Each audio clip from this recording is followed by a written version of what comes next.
right, so if you're on sourcegraph.com, just follow me. So I'm Prosper Otemuyiwa. I work as a developer advocate at Sourcegraph. And we have an agenda. So every developer in the world spends a huge amount of time reading and writing code. In fact, if you use GitHub a lot, you discover that even when you're not with your laptop, you're on GitHub, you're trying to get notifications for pull requests, comments, and every other thing you're doing with code, right?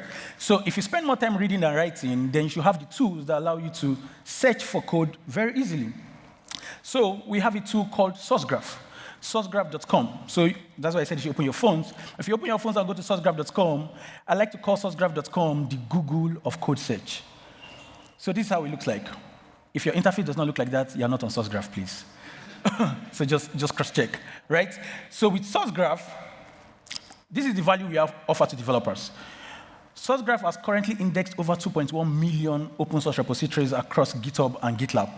So right now, you can search code on Sourcegraph, and it gives you data from GitHub and GitLab, right? And you can also search private code across several repositories.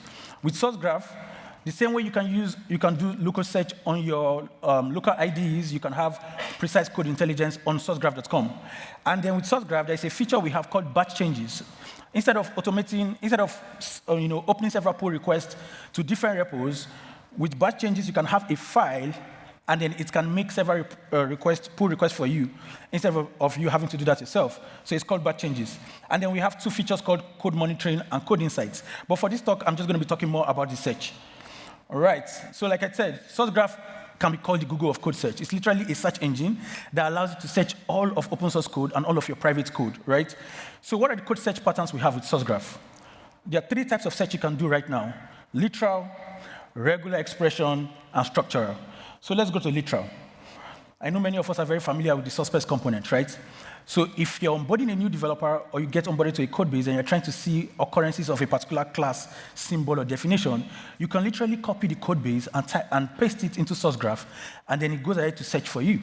So right now, this is me placing the suspense components in Sourcegraph, and it searches all of the open source code it has indexed across GitHub and GitLab, and returns me examples and results of people that are using suspense across this GitHub and GitLab.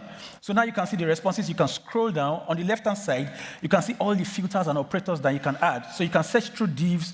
You can search through the time difference. You can also search through the committers of the code, and you can have access to how people are using certain APIs.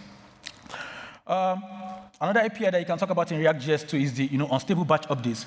So you want to know how many people are using unstable batch updates in the wild.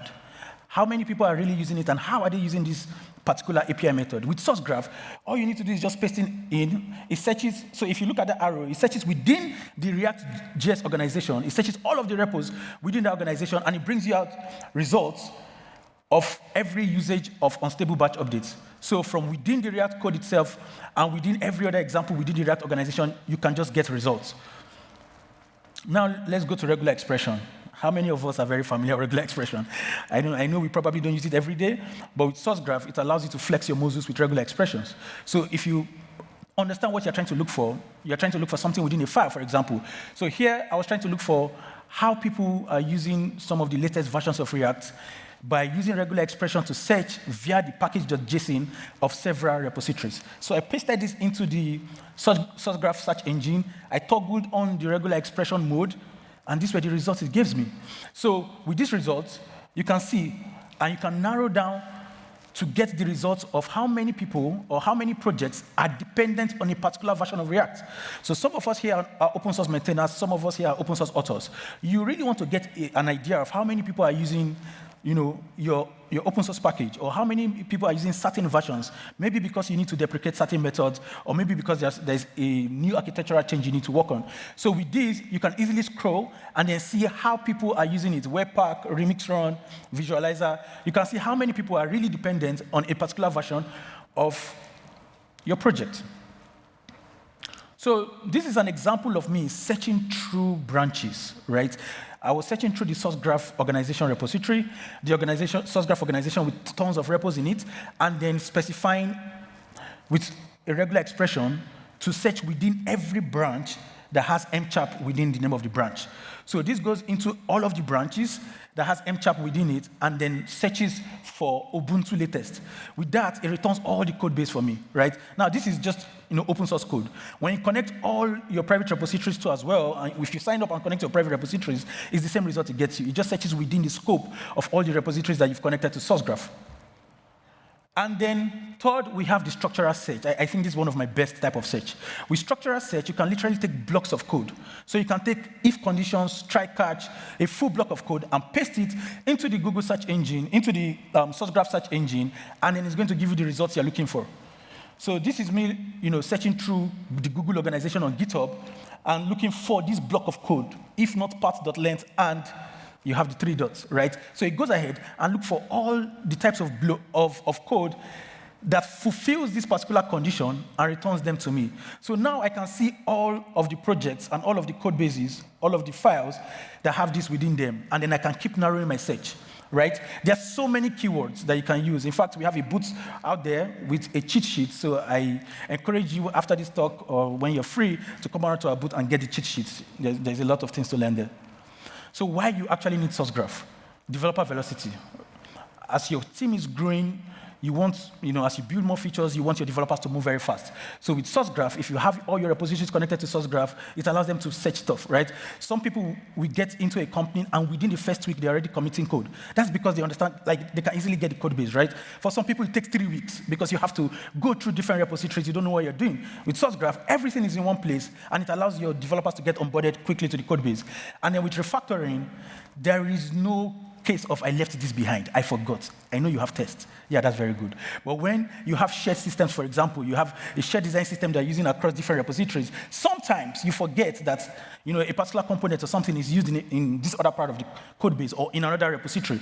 With SourceGraph, once you paste that in, it brings out all the references from all the different repos, no matter how many repos, 100, 200, 1,000, connected to it, and you get all those references and you move fast.